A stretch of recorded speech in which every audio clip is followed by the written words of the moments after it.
শান্ত আর গভীর সমুদ্রের উপরিভাগ দেখে যেমন বোঝা যায় না তার ভেতরে কতটা শক্তি লুকিয়ে আছে, একজন সফল মানুষের নীরবতাও ঠিক তেমন।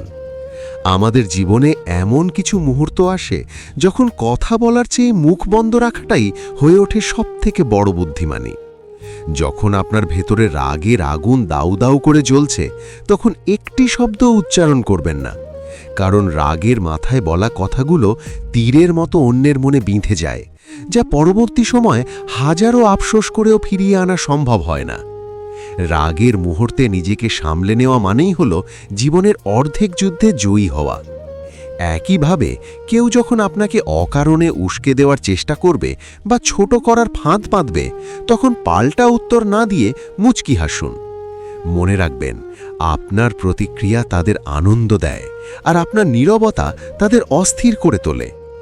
যারা আপনাকে বুঝতে চায় না বা আপনার আদর্শের কদর করে না, তাদের কাছে নিজের সত্যতা প্রমাণ করার জন্য বারবার সাফাই গাইতে যাবেন না।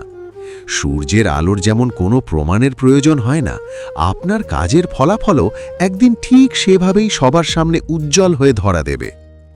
আপনার বড় কোনো স্বপ্ন বা জীবনের পরিকল্পনাগুলোকে আগাম ঢাকঢোল পিটিয়ে দুনিয়াকে জানানোর দরকার নেই।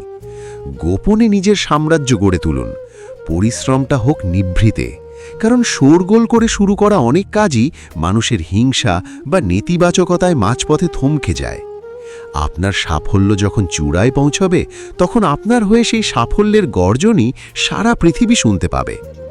নিজের দুর্বলতা বা মনের গোপন ক্ষতগুলো সবার কাছে প্রকাশ করবেন না, কারণ এই নিষ্ঠুর দুনিয়া অনেক সময় আপনার সেই দুর্বলতাগুলোকেই আপনার বিরুদ্ধে অস্ত্র হিসেবে ব্যবহার করে। যখন সময় আপনার বিপক্ষে যাবে, চারপাশ থেকে শুধু নিন্দা আর ব্যর্থতার গ্লানি ঘিরে ধরবে, তখনও ধৈর্য ধরে চুপ থাকুন। রাত যত গভীর হয়, সূর্য ওঠার সময় তত ঘনিয়ে আসে।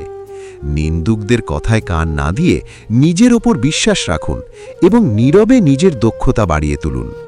যারা আজ আপনার সমালোচনা করছে, সময় বদলে গেলে তারাই আপনার প্রশংসা করতে বাধ্য হবে।